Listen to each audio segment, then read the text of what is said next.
Ce matin, j'aimerais partager la parole de Dieu avec vous et un petit peu rebondir par rapport à la semaine dernière. La semaine dernière, nous avons parlé de ce que c'est qu'un chrétien en bonne santé, que Dieu nous appelait aussi à être des chrétiens en bonne santé. Un chrétien doit aussi veiller sur sa santé physique, mais il doit veiller sur sa santé spirituelle aussi. Et ce matin, j'aimerais ouvrir une nouvelle réflexion qui va nous prendre quelques dimanches aussi. C'est qu'est-ce que c'est qu'une église ? Une église en bonne santé. Et je crois que nous avons tous le désir d'être une église en bonne santé. J'aimerais vous dire que ce matin, le Seigneur a fait ressentir très fort dans mon cœur, et je sais que ce n'est pas évident de dire les choses que le Saint-Esprit nous dit quelquefois, mais il faut les dire. J'ai pris l'habitude dans l'exercice de mon ministère de dire les choses avec courage. Je sais que ça ne m'entoure pas d'amis, quelquefois d'ennemis, mais j'ai fait le choix d'entrer dans la guerre spirituelle et de dire les choses comme Dieu me dit de les dire, et de ne jamais mettre de côté ce verset où l'apôtre Paul dira « Si je plaisais aux hommes, je ne serais pas serviteur de Christ ». Et quand on entre dans le ministère, et peut-être et sûrement que beaucoup sont appelés au ministère parmi nous ou exercent un ministère dans l'Église, respectez ce texte de la Bible où Paul dit « Si je plaisais aux hommes, je ne serais pas serviteur de Christ ». On ne peut pas plaire, ce n'est pas possible. Mais ce matin, le Saint-Esprit m'a fait ressentir très fort que nous sommes dans des temps, et je ne pense pas que ça va vous vexer, mais c'était une introduction, simplement dire que nous sommes dans des temps particuliers. Nous sentons que des événements difficiles arrivent et se mettent en place dans notre monde, et que l'Église a besoin de se ressaisir. L'Église a besoin de devenir cet abri, cet asile, cet endroit où, pour nous, ça sera la porte du ciel qui s'ouvrira, comme l'a dit un jour Jacob, et nous devons prendre conscience de cela. Des temps difficiles arrivent, et fini le temps de placer sa confiance dans l'argent, fini le temps de placer sa confiance dans sa maison. Béni soit Dieu si nous avons tout cela, mais c'est le temps maintenant de calculer vraiment combien il est important de marcher fidèlement avec Dieu. Combien il est important de faire des projets dans la vie chrétienne, parce que les choses s'écroulent.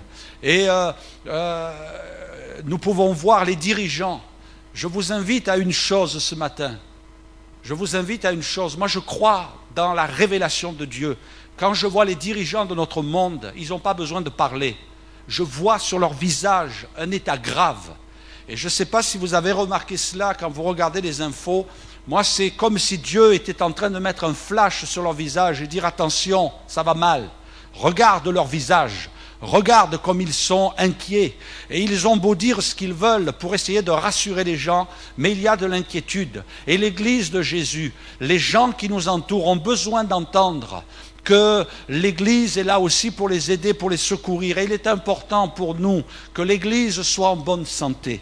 Parce que ceux qui veulent vivre à la manière des pharisiens, ceux qui veulent vivre à la manière des religieux, ils ne pourront pas tenir. Il est temps de plier les genoux devant Dieu et de commencer à se discipliner dans la vie chrétienne et de dire « Seigneur, comme le dit ce verset, j'ai besoin d'avoir la force d'échapper à ce qu'il arrive dans notre monde. Seigneur, que vraiment je ne me laisse pas entraîner par ce flot de perdition. » Et je ne sais pas si vous remarquez, mais de plus en plus, lorsque nous allumons la télé, nous sommes impressionnés par l'immoralité. Et ce qui est un signe pour moi, sans faire d'homophobie, eh bien c'est une montée de l'homosexualité qui nous est imposée dans le monde. Et je crois que le peuple de Dieu doit être là et ferme, rester attaché aux valeurs, non pas morales, mais c'est bien plus que moral, c'est spirituel, valeurs bibliques, valeurs de l'Évangile. Et Dieu nous invite à nous attacher à sa parole. Et il est important, mes frères et sœurs, il est important que chacun pour notre part, nous révisions notre marche avec Dieu, notre contact avec le Seigneur, parce qu'il en va de notre salut. Il en va du salut de notre maison. Il y a des maisons où quand on rentre le dimanche, il y a de la critique. Et vous êtes en train de perdre votre maison. Vos enfants sont en train de s'éloigner de Dieu. Parce qu'il y a de la critique. Parce qu'il y a des attitudes qui montrent quelquefois que le comportement, le cœur n'y est plus. Et Dieu nous invite à revenir à Dieu avec nos familles, à revenir dans sa présence. Et j'aimerais ce matin parler de ce passage qui nous montre que l'Église doit être en bonne santé. Bien sûr, ça passe par nous. Il est marqué dans les Éphésiens, Marie, aimez vos femmes comme Christ a aimé l'Église et s'est livré lui-même pour elle afin de la sanctifier par la parole, après l'avoir purifiée par le baptême d'eau, afin de faire paraître devant lui cette Église glorieuse, sans tache, ni ride, ni rien de semblable, mais sainte et irrépréhensible. Et j'étais impressionné quand j'ai essayé d'étudier ce verset. Il est dit que l'Église soit sans tache, c'est-à-dire, on pourrait traduire sans tare, sans défaut, sans être dans un état primitif, c'est-à-dire un état qui n'a pas évolué, des gens qui sont immatures, des gens qui n'ont pas grandi, des gens qui sont restés des bébés spirituels. C'est parce que le Seigneur veut, il veut une Église qui grandit. Et béni soit Dieu ce matin pour l'Église de Jésus qui grandit. Alléluia, pour l'Église de Jésus qui va de l'avant. Et il est dit, ni ride, on pourrait traduire aussi, qui n'a pas d'hémorragie, qui ne perd pas sa vie, qui ne se vide pas de sa vie. L'Église doit garder la vie de Dieu.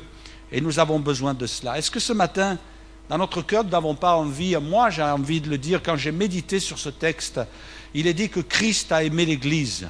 Est-ce que ce matin, on ne pourrait pas dire, Seigneur, je suis amoureux de ton Église. Je suis amoureux de ton Église. Je veux être amoureux de ton Église. Je veux aimer ton Église comme toi tu l'aimes. Comme toi tu l'aimes. Je le disais dimanche dernier en plaisantant, mais c'est une vérité.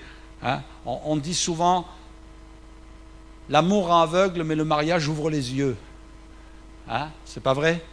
C'est vrai qu'on aime l'Église, même si on a ouvert les yeux sur l'Église. Moi, j'aimerais vous dire une chose, parce que quelquefois, il y a des gens qui me disent, pasteur, vous savez, dans l'Église, j'ai souffert, j'ai vécu des trahisons, il y a des gens, quelquefois, qui n'ont pas été très gentils avec moi, il faudrait que je change d'Église. Ah, je leur dis simplement, mais vous allez vivre les mêmes choses. Parce que le problème, ce n'est pas l'Église, mais c'est les gens qui sont dans l'Église. D'accord? Et les gens qui sont dans l'Église, il y en a partout. Moi, il m'arrive de voyager, d'aller dans différents pays, et quand j'entends les pasteurs, je m'aperçois, au début, je croyais qu'il y avait des pays où il y avait des réveils et qu'il n'y avait pas de soucis. Mais même dans les pays où il y a des réveils, je m'aperçois qu'il y a des difficultés aussi. Alors, je suis content. Ça me rend heureux. Hein? Ça me rend heureux. Vous savez, c'est pas mauvais des fois d'aller voir un petit peu ailleurs. Je ne vous dis pas d'aller voir ailleurs, mais enfin, bon, s'il le faut. Mais quelquefois, le Seigneur nous montre aussi sa grandeur. L'Église doit être en bonne santé. Voyez-vous, j'ai été impressionné par un témoignage un jour que j'ai entendu d'un certain pays, ce n'est pas en France, ça serait trop beau, enfin, du moins la croissance des églises, mais c'est un pays où il y a vraiment beaucoup d'églises. Il y a tellement d'églises que quelquefois, les mêmes églises, du même mouvement, avec la même doctrine, se retrouvent l'une en face de l'autre. C'est impressionnant. Dans la même rue, dans un carrefour, vous avez 2 ou 3 églises évangéliques pentecôtistes qui prêchent le même message. Mais chose impressionnante, et je l'ai entendu, il arrive quelquefois que les églises sont dans le même quartier, mais n'évoluent pas de la même manière. Il y en a qui quelquefois sont sclérosés et n'arrivent pas à avancer, et l'autre qui est juste en face, sur le trottoir d'en face, il y a la vie, il y a la visitation de l'esprit, il y a une action surnaturelle de Dieu. Pourquoi? Parce que Dieu appelle aussi l'Église à être en bonne santé, avoir une bonne vision. Vous savez, et ça il faut vraiment le réaliser, ça doit nous faire trembler, nous pouvons être un moyen de propulser l'Église en avant, mais nous pouvons être aussi le moyen de freiner l'Église. Et je crois que chacun, pour notre part, il faut que nous réfléchissions en disant, Seigneur, fais de moi quelqu'un qui va propulser l'Église en avant. Amen. Qui va pousser l'Église en avant, Seigneur. Que je sois un instrument. Parce que l'Église, c'est le corps de Christ. On n'est pas simplement là pour être au culte le dimanche matin. C'est très bien, c'est important. Mais ce qui est important, c'est de nous tenir devant la face de Dieu. La première des choses que je voudrais dire ce matin, c'est que l'Église de Christ qui doit être en bonne santé, c'est une Église qui doit avoir le cœur d'un berger. Doit avoir le cœur d'un berger. Dans l'évangile de Jean, on peut lire ensemble ce passage. Il est dit, après qu'ils eurent mangé, Jésus dit à Simon-Pierre, Simon, fils de Jonas, m'aimes-tu? Christ a aimé l'Église. Mais la Bible nous dit d'aimer notre Dieu de tout notre cœur. M'aimes-tu plus que ne m'aime ceci? Et il répondit, oui Seigneur, tu sais que je t'aime. Jésus lui dit, paie mes agneaux. Et il lui dit une seconde fois, Simon, fils de Jonas, m'aimes-tu? Pierre lui répondit, oui Seigneur, tu sais que je t'aime. Jésus lui dit, paie mes brebis. Et il lui dit pour la troisième fois, Simon, fils de Jonas, m'aimes-tu? Pierre fut attristé de ce qu'il lui avait dit pour la troisième fois, m'aimes-tu? Et il lui répondit, Seigneur, tu sais toutes choses, tu sais que je t'aime. Et Jésus lui dit, paie mes brebis. En vérité, je te le dis, quand tu étais plus jeune, tu te saignais toi-même et tu allais où tu voulais. Mais quand tu seras vieux, tu étendras tes mains et un autre te ceindra et te mènera où tu ne voudras pas. Il dit cela pour indiquer par quelle mort Pierre glorifierait Dieu. Et ayant ainsi parlé, il lui dit, suis-moi. Est-ce que nous aimons le Seigneur? Si individuellement, le Seigneur venait, Jésus lui-même venait nous poser la question, est-ce que tu m'aimes? Est-ce que tu m'aimes? Qu'est-ce qu'on répondrait? Moi, je suis sûr que chacun, pour notre part, on dirait, oui, Seigneur, je t'aime. Seigneur, je t'aime. Je fais ce que je peux, Seigneur, mais je t'aime. Et le Seigneur de répondre, paie mes agneaux. Paie mes agneaux. Aimer Dieu, ce n'est pas uniquement venir pour lui dire, Seigneur, je t'aime. Et c'est vrai que c'est important, ça réjouit le cœur de Dieu. Mais le Seigneur lui dit, tu m'aimes, alors tu vas aimer ce que j'aime. Si tu m'aimes vraiment, il faut que tu le montres. Si tu m'aimes vraiment, il faut que tu le prouves. Il faut qu'il y ait des preuves, il faut qu'il y ait des fruits. Est-ce que tu m'aimes? Parce que Pierre avait renié Jésus 3 fois. Et 3 fois, le Seigneur va lui dire, est-ce que tu m'aimes? Mais si tu m'aimes, il va y avoir des résultats. Si tu m'aimes, il va y avoir des conséquences. Si tu m'aimes, il va y avoir des actes. Parce que la foi sans les actes, la foi sans les œuvres, c'est mort. Mort complètement. On ne peut pas dire, Seigneur, je t'aime. Mais si j'aime pas ton œuvre, j'aime pas ton église. On le disait dimanche dernier, ce verset, n'abandonnez pas votre église, ne l'abandonnez pas, n'abandonnez pas votre assemblée, n'abandonnez pas, parce que finalement, c'est le témoignage de notre amour. J'aime Jésus, c'est pas comme je veux, quand je veux et ce que je veux. Malheureusement, dans le monde, c'est comme ça aujourd'hui. Et on voudrait que dans l'église, ce soit comme ça. Mais je crois que la responsabilité des serviteurs de Dieu, c'est de veiller à ce que ce ne soit pas comme ça. On n'est pas là pour dire, qu'est-ce que vous avez envie d'entendre ce matin? Quel est le message qui vous ferait plaisir? Quelles sont les paroles qui seraient agréables? Oh, pasteur, ne nous vexez pas trop ce matin. Ne nous bousculez pas trop. Il n'y a pas longtemps de cela, j'étais dans une église. Je le dis en toute simplicité, j'étais dans une église. Et dans cette église, j'ai dû prêcher par nécessité, par besoin. Et à la fin, le pasteur disait, ça serait bien que tu prêches encore là. Je dis, écoute, si tu veux, je suis à ta disposition, si ça peut t'aider, je le fais avec plaisir. Oui, les gens, ils aiment bien t'écouter, parce qu'ils disent que quand tu prêches, ça les bouscule. Alors, c'est vrai qu'à la fois, je suis content que les gens aiment bien que je prêche. Je ne fais pas de la pub pour moi ce matin, j'ai besoin de rien, vous inquiétez pas. Mais simplement vous dire que, quelquefois, et ça j'en suis conscient, je n'ai pas un ministère qui est là pour caresser les gens. Ce n'est pas mon ministère, je suis désolé. J'ai beau dire au Seigneur, donne-moi plus, mais non. Et je sais pourquoi, je le comprends. Plus j'avance dans le service et dans le ministère, plus je comprends que Dieu, dans ces derniers temps, veut susciter aussi des serviteurs de Dieu qui viennent quelquefois un petit peu nous bousculer. Mais ça ne nous plaît pas. C'est pas toujours agréable à notre chair, mais par contre, c'est tellement bon dans notre vie spirituelle. Et je crois que le Seigneur vient nous bousculer aussi par son esprit. Je ne sais pas si ça vous arrive, moi ça m'arrive souvent, que quand je suis en prière ou quand je suis en train de méditer la parole de Dieu, ou des fois même en conversation, que je sois bousculé, qu'on me dise des choses qui me bousculent. Et c'est vrai que ça ne plaît pas, je sais les effets que ça fait, je sais quelquefois peut-être un petit peu d'irritation dans notre cœur aussi. Mais par contre, je sais qu'avec le temps, ça fait du bien. C'est nécessaire. C'est important pour notre foi et notre vie chrétienne. Est-ce que tu m'aimes? Et le Seigneur peut nous poser cette question, est-ce que tu m'aimes? Alors si tu m'aimes, il faut des actes, il faut que ça se voie. Pierre, est-ce que tu m'aimes? Et le Seigneur pourrait nous poser cette question. Quelqu'un disait, l'Église doit avoir un cœur de berger si elle veut subsister. Il faut qu'elle ait un cœur de berger si elle veut subsister. J'étais impressionné aussi par quelques paroles de William Booth, le fondateur de l'Armée du Salut, qui dira, camarades, à ne pas confondre avec un parti politique, quel que soit le talent que vous possédez, si vous voulez porter du fruit, vous devez posséder un cœur. Pas n'importe lequel, mais un cœur sensible. Alléluia. Est-ce que ce matin, tu peux dire, Seigneur, mets un cœur sensible? Alléluia. Vous savez ce que c'est qui s'installe et qui est un drame, qui est un fléau, qui est une gangrène dans notre société? C'est l'indifférence. Et ce qui est terrible, c'est que cette indifférence, elle s'installe aussi dans nos cœurs. Parce que nous faisons partie de la société, parce que nous faisons partie de ce monde. Et nous avons besoin de plier les genoux devant Dieu et de dire, Seigneur, donne-moi un cœur sensible. Un cœur sensible.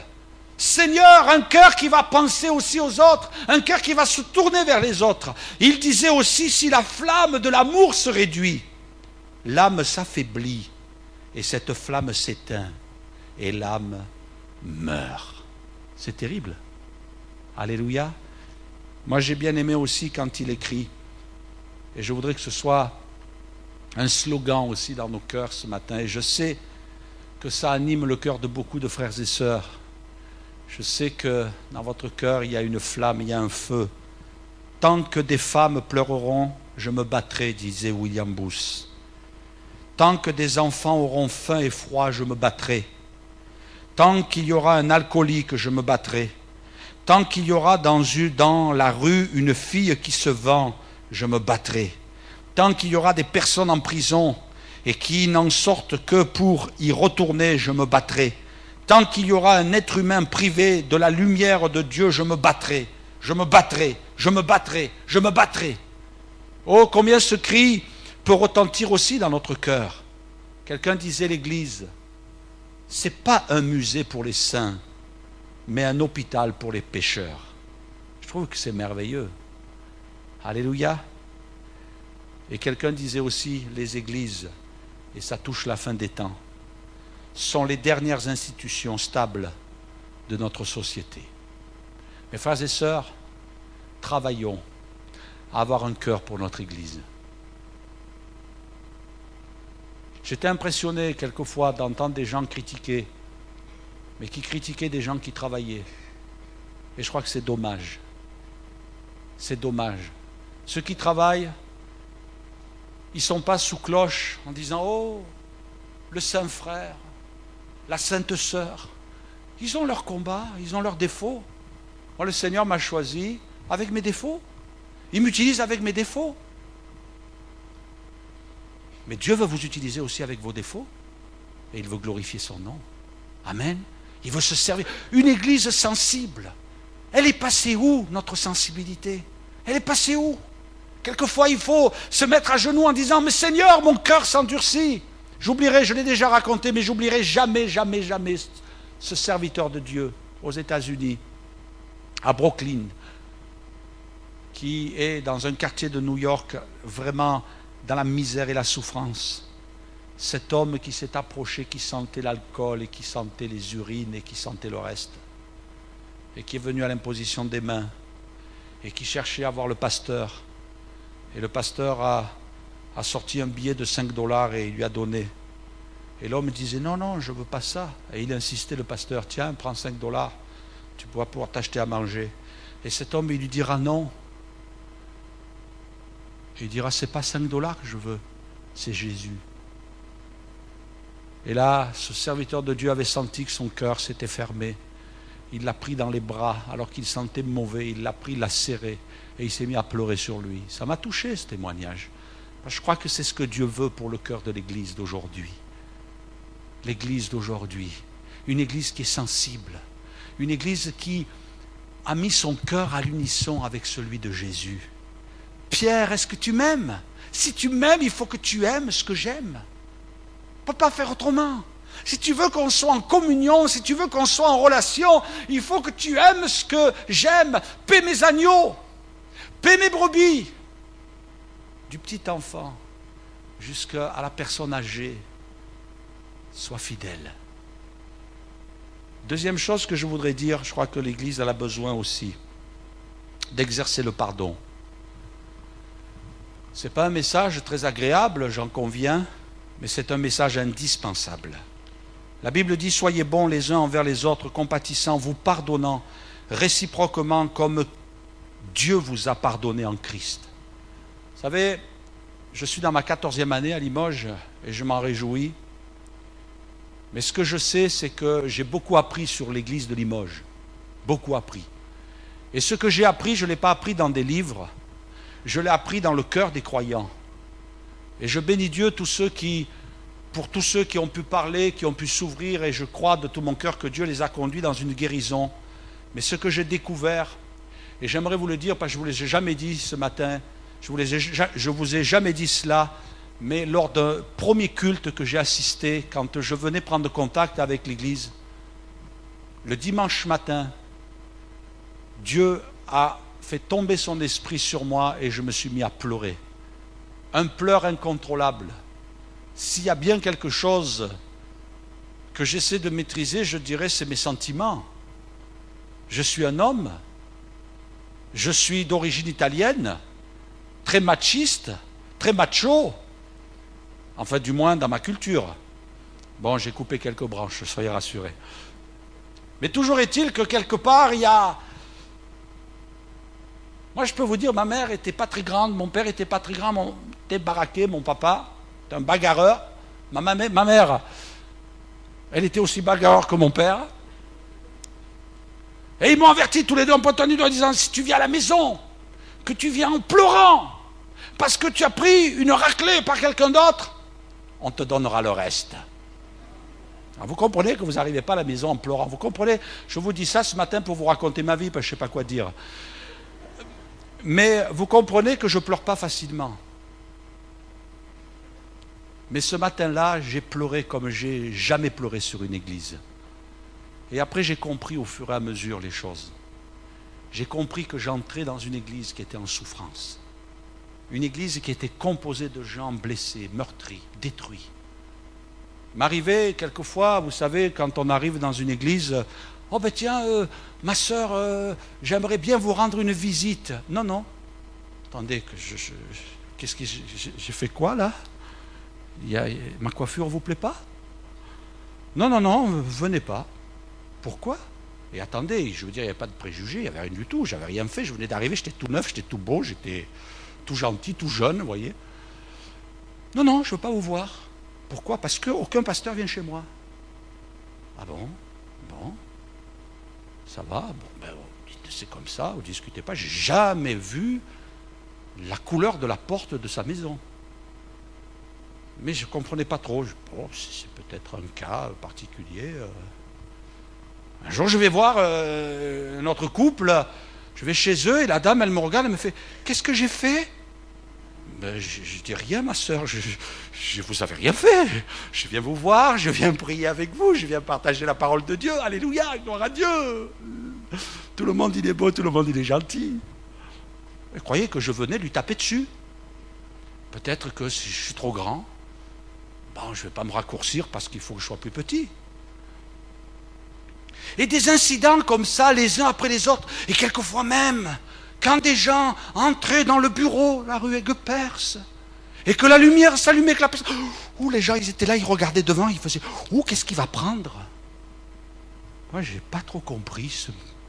Mais au fur et à mesure que j'ai avancé, j'ai compris, et je ne veux pas discriminer qui que ce soit, mais qu'il y avait toute une histoire dans cette église. Des gens meurtris, des gens blessés, des gens qui s'étaient écorchés les uns les autres. Et j'ai entendu des témoignages, je vais garder discret, parce que je voudrais blesser personne, mais des témoignages, des paroles, des choses. Oh, arrêtez. Et je vais vous dire une chose, au bout de 2 ans, j'ai dit, Seigneur, je m'en vais. Ouais, Non, c'est pas ça. Au bout de 2 ans, j'ai dit, Seigneur, je ne peux plus là, c'est au-delà de mes forces. Et vous savez ce que Dieu m'a dit? Il m'a dit, tu restes là. J'ai dit, Seigneur, il y a peut-être une autre église là qui voudrait de moi. Là. C'est pas, t'as pas un petit troupeau là, bien gentil. Je suis un berger, moi je veux pas garder des... Hein? Je veux garder des brebis, Seigneur. Gentilles, douces. Le Seigneur m'a dit, tu restes là. Alors j'ai dit, Seigneur, si tu veux que je reste là, Seigneur, il faut que tu m'aides. Il faut que tu m'accordes ta grâce. Il me faut ton secours. Et je sais ce matin, et j'en parle en toute liberté parce qu'il y a du temps qui est passé. Et gloire à Dieu. Et je bénis Dieu pour ce temps passé avec vous. Je ne sais pas combien de temps le Seigneur, combien de dizaines d'années encore il va me laisser parmi vous. Mais je sais une chose, c'est que je bénis Dieu du passage que le Seigneur m'a donné parmi vous. Parce que ça a été pour moi une joie. Je ne dis pas que ça a été facile, hein. Ah, les Limoujos, hein, c'est pas facile les Limoujos, hein. Ah oui. Mais quelle joie dans mon cœur. Quelle joie dans mon cœur. Et je crois que si le Seigneur me disait, Alain, il faudrait que tu réinscrives ta vie et que tu nous marques les postes, je marquerai Limoges. Mais je sais une chose, c'est qu'il y a une église qui s'est paralysée avec le temps, avec les années, qui s'est sclérosée. Parce que chaque église a son combat. Et je sais que le combat de l'église de Limoges, c'était celui-là. Le diable voulait vous tenir prisonnier là. Prisonnier. Oui, de la rancœur. Méfie-toi de lui. Attention à celui-là. Va pas là-bas. Et ne regarde pas celui-là. Ah oui, mais c'est... Non, Seigneur, on a besoin de guérison. Je sais que certains sont dans la souffrance parce qu'ils ont vécu des choses difficiles, des choses que je n'imagine même pas, je ne suis même pas au courant et je n'ai pas envie d'être au courant.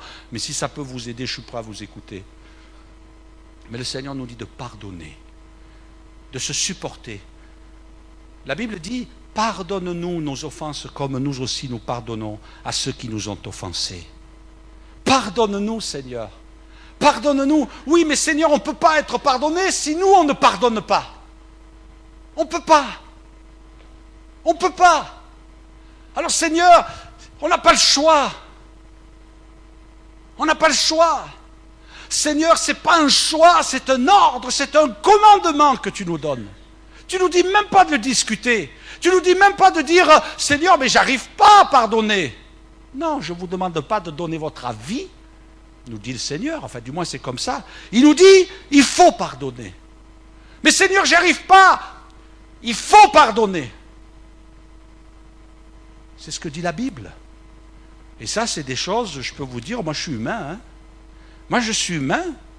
J'ai des sentiments qui sont exactement les mêmes que vous. J'ai des combats qui sont exactement les mêmes que vous. Comprenez bien que dans mon parcours, il m'est arrivé de peiner, il m'est arrivé de blesser. Ça, j'en suis conscient parce que ma responsabilité me place devant le public, me place devant les gens. Je vois des multitudes de gens défiler. Je vois des gens venir prendre des rendez-vous, demander des visites. Des gens, je les entends, ils me racontent leur vie, ils me racontent leurs problèmes, ils me racontent leurs souffrances. Et c'est sûr qu'il y a des moments, je ne peux pas imaginer qu'il n'y a pas eu un moment dans ma vie, et peut-être dans la semaine ou dans le mois, où j'ai blessé, où j'ai meurtri quelqu'un. Quelquefois, vous dites bonjour à quelqu'un, eh bien, il peut être vexé parce que vous lui avez dit bonjour, mais c'était trop court. Des fois, on dit bonjour à quelqu'un, mais c'est un peu trop long. Alors, vous savez ce qu'on dit? On dit, ouais, mais celui-là, il aime, c'est son préféré. Des fois, on ne dit pas bonjour et on est accusé parce qu'on n'a pas dit bonjour. On ne sait plus. Il y a toujours quelque chose qui peut déplaire. Et c'est vrai que ça nous arrive aux uns et aux autres, mais j'aimerais vous dire aussi qu'il y a eu des moments où j'ai été blessé. Et il a fallu, quand on est blessé, il a fallu de la guérison. Alléluia. Et croyez bien que les pasteurs, les serviteurs de Dieu, ils ont besoin de guérison. Alors c'est vrai qu'on pense que les serviteurs, ils ont une bénédiction, ils sont vite guéris, il n'y a pas de souci, ils sont prêts à tout, ils sont prêts à tout entendre. Non, on est des êtres humains. Mais chacun, pour notre part, on n'a pas le choix. Il faut pardonner. Quelqu'un disait, c'était un pasteur réformé suisse du XVIe siècle, nous sommes tous condamnés à pardonner si nous voulons que Dieu nous pardonne. Moi, je crois sincèrement, et je ne voudrais pas être trop long ce matin, je crois sincèrement que si Joseph est resté si longtemps sans pouvoir aider ses frères, si Moïse est resté si longtemps sans pouvoir aider ses frères, moi je crois que c'est parce que dans leur cœur, il fallait que s'installe le pardon. Ils étaient victimes. Ils étaient victimes. Relisez l'histoire de Joseph, relisez l'histoire de Moïse. La dernière fois où on entend parler de Moïse avant que Dieu l'appelle, c'est le moment où quelqu'un va lui dire « Qui t'a établi chef et juge sur nous? Penses-tu me tuer comme tu as tué hier l'Égyptien ?» Moïse eut peur et il dit « Certainement la chose est connue » et il est parti. Il a été rejeté par ses frères. Joseph a été rejeté par ses frères. Moïse a été rejeté par ses frères. Et la Bible nous dit que Moïse, il a eu à cœur d'aller voir ses frères. Il a eu à cœur d'aller voir ses frères. Il a pris à cœur d'aller voir ses frères. Et qu'est-ce qui s'est passé? C'est à ce moment-là que tout s'est arrêté. Et mes frères et sœurs, si dans notre cœur on ne nettoie pas les pensées qui se sont accumulées, si on ne nettoie pas nos cœurs de blessures qui se sont accumulées, on ne va pas aller loin. Ce que j'ai remarqué aussi, et mes frères et sœurs, je vous parle avec amour ce matin, mais je parle à Limoges ce matin, c'est qu'il y a beaucoup de gens qui rapportent des propos complètement faux, des menteurs. Des menteurs. C'est terrible. Méfiez-vous des menteurs. Tu sais, j'ai entendu telle personne qui a dit ça de toi. Des menteurs. Et je vous invite, mes frères et sœurs, à ne pas laisser pousser dans votre cœur de la rancune et de la colère. Moi, j'ai entendu beaucoup de mensonges. Et des gens qui mentent en permanence. Et c'est terrible. Mais le problème, c'est qu'ils sont insaisissables. Et je vous dis ça, pas parce que j'ai à rapporter, je ne règle pas des comptes. Ce n'est pas mon but, mais c'est pour la santé de l'Église. Si quelqu'un vient vous rapporter quelque chose, moi je vous donne une bonne recette. Vous dites, ne bouge pas, on va aller ensemble voir la personne. Vous verrez, c'est comme ça qu'il faut faire, mais c'est comme ça qu'il faut faire. C'est comme ça qu'il faut faire. C'est vrai, elle a dit ça de moi, on y va ensemble, viens. Vous allez voir que ça va s'arrêter vite. Ça va vite s'arrêter, ce genre de comédie. Dieu nous invite au pardon. Et tu dois pardonner, parce que ta vie est en train de se détruire, parce que ta vie spirituelle est en train de mourir. Tu dois pardonner. Si vous pardonnez aux hommes leurs offenses, votre Père Céleste vous pardonnera. Le manque de pardon nous ferme le ciel. Ça nous ferme le ciel.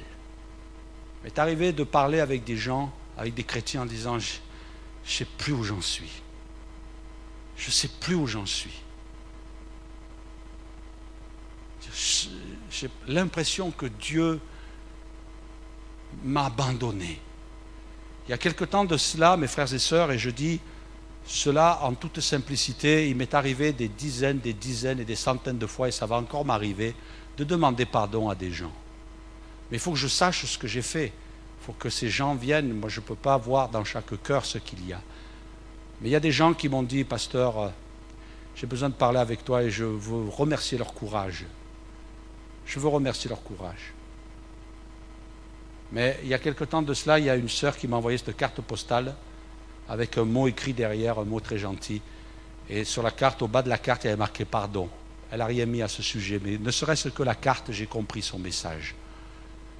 Elle avait trop parlé.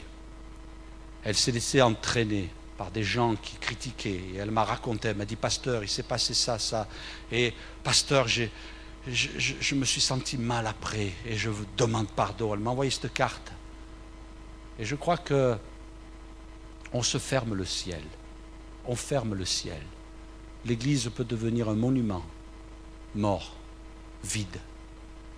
Et je voudrais qu'ensemble nous puissions prendre conscience de cela et nous dire il faut que nous soyons de ceux qui prient, qui passent du temps. Je voudrais terminer avec cette dernière citation qui était complètement à la fin. Je vais inviter les musiciens à venir sur l'estrade. Si vous devez rentrer chez vous, allez-y, frères et sœurs, je comprends que le temps passe, mais nous allons rester un petit peu dans la présence de Dieu. Je voudrais qu'on prie pour nous. Je voudrais qu'on prie pour l'Église. Mais je voudrais qu'on prie pour le pays aussi. Parce que le pays a besoin de demander pardon à Dieu. Écoutez ce que nous retrouvons ici. J'ai bien aimé ce texte.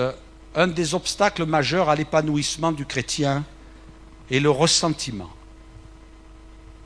En refusant de pardonner, le chrétien se détruit lui-même, spirituellement, moralement et psychiquement.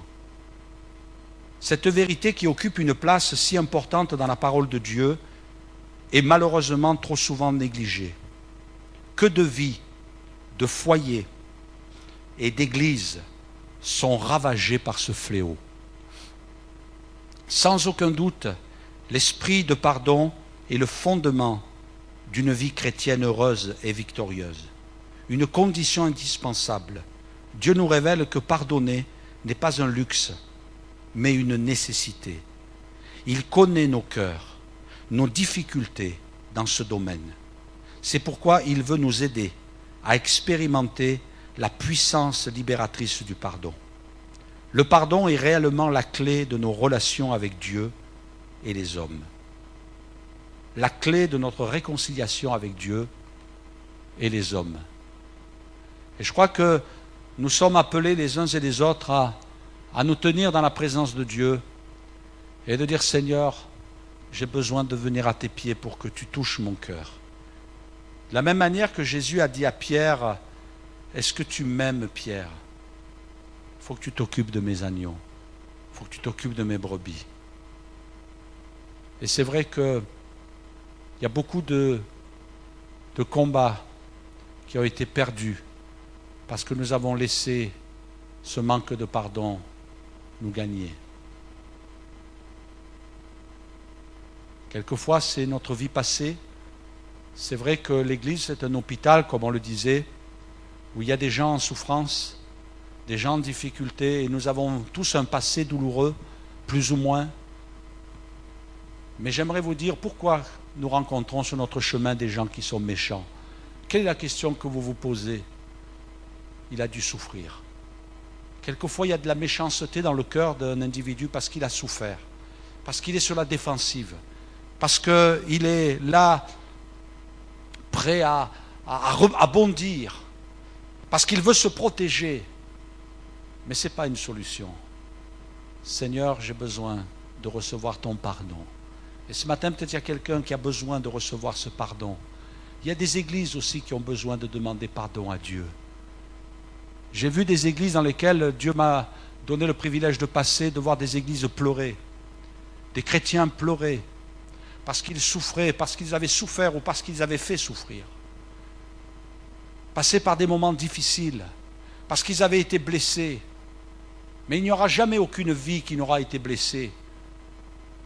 Et je crois aussi, j'ai vu, j'ai lu, j'ai entendu, quelquefois qu'il y a des églises qui ont demandé pardon à Dieu pour leur propre pays. Et quand je réfléchis là-dessus, je dis, Seigneur, on a besoin de te demander pardon pour notre pays, pour tout ce qu'il a fait, pour les guerres de religion, pour l'assassinat des protestants, pour l'incarcération des protestants, pour peut-être d'avoir dénoncé les juifs au nazisme, d'avoir livré les juifs au peuple, au nazisme et de les laisser entrer dans des camps de concentration. La France et bien d'autres choses encore, la France a besoin aussi de s'humilier devant Dieu. Et aujourd'hui encore, des lois sont votées, des choses sont permises. Et on a besoin de dire, Seigneur, pardon pour notre pays, parce qu'on ne veut pas que le ciel soit fermé au-dessus de nous. N'oublie pas notre pays. Dans ce pays, même si c'est un pays où il y a des pécheurs, où il y a des lois bizarres, Seigneur, dans ce pays, il y a un peuple de Dieu, il y a une église, il y a des hommes et des femmes qui t'aiment ce matin. Je voudrais qu'ensemble, quelques instants, on puisse se lever à notre place. Je comprends que le sujet n'est pas très glorieux ce matin, mais il est nécessaire. Il est indispensable. Et même si ça nous heurte, nous avons besoin de nous tenir devant le Seigneur ce matin.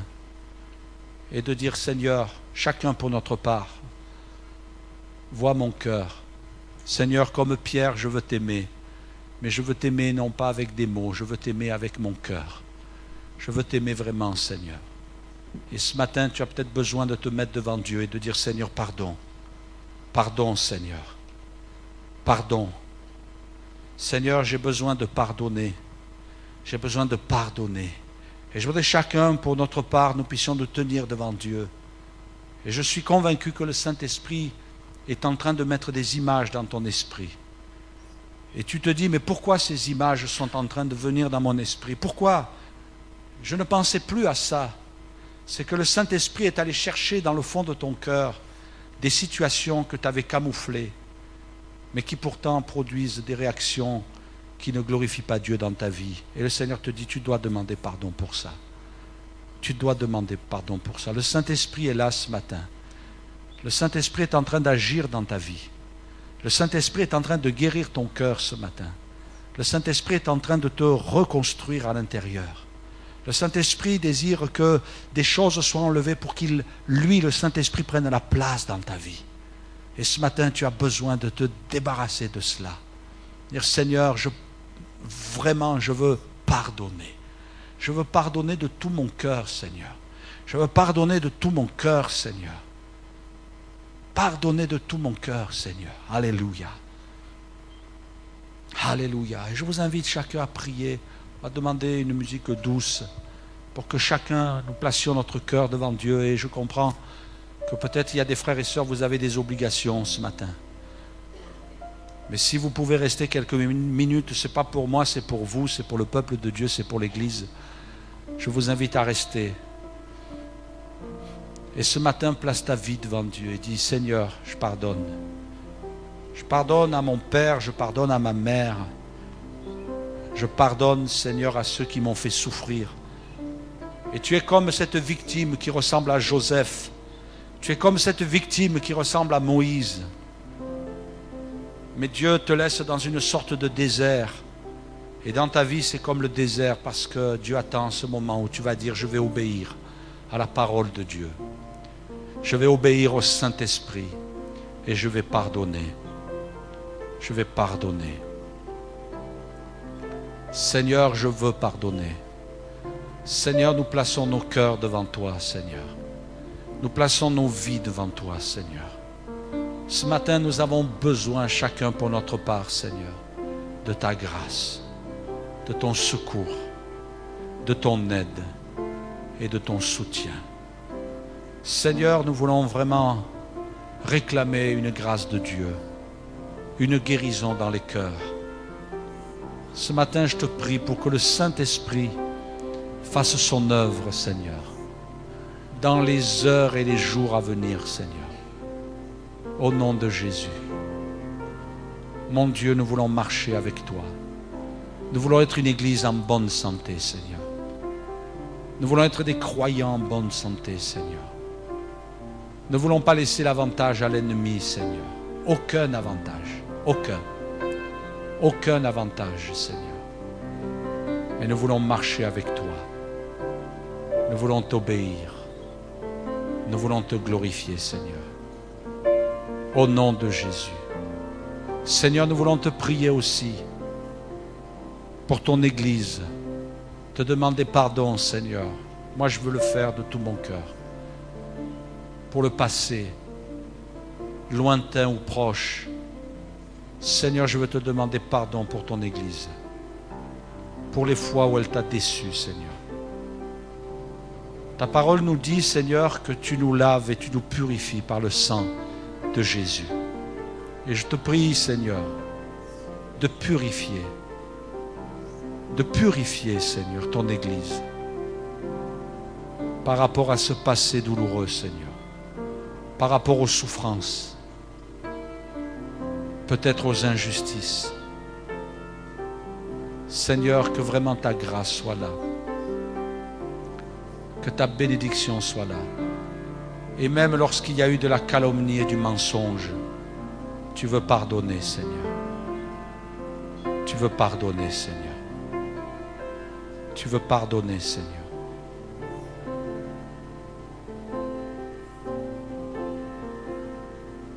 Tu veux pardonner, Seigneur. Tu veux pardonner, Seigneur. Ton esprit me montre, Seigneur, ce matin qu'il y a un pasteur qui a été meurtri à cause de mensonges. Je te prie de pardonner ton Église, Seigneur. Je te prie de pardonner ton Église, Seigneur. Seigneur, ce que nous voulons, c'est le ciel ouvert au-dessus de ton Église, Seigneur.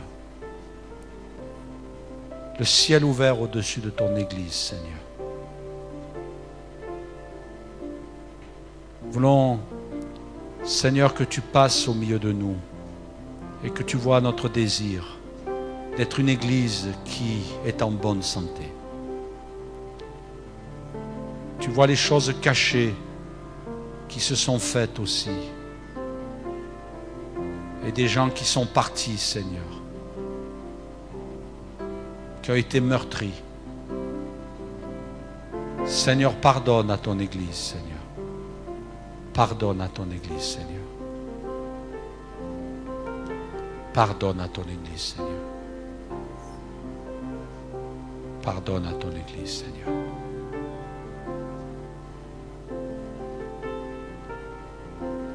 Alléluia. Nous voulons prier, Seigneur, pour que dans ces jours, ces heures à venir, Seigneur, tu opères une guérison dans les cœurs.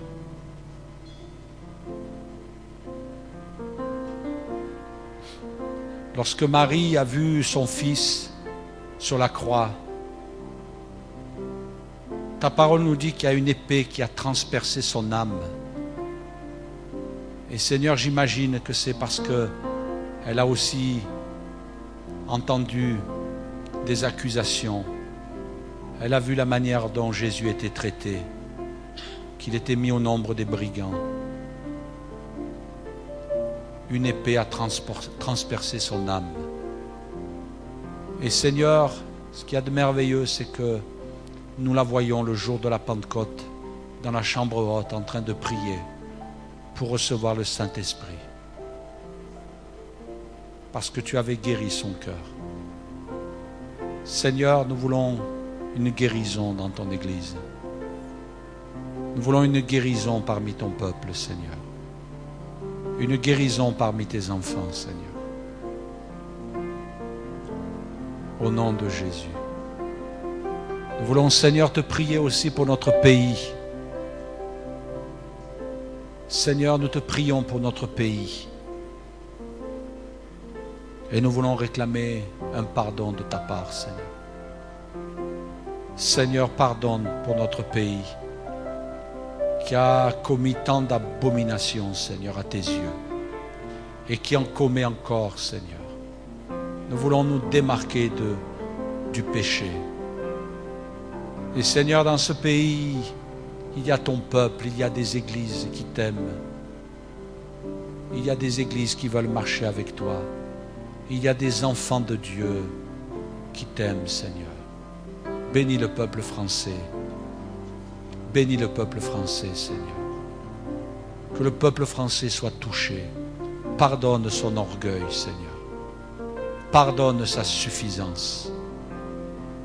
Pardonne son péché, Seigneur.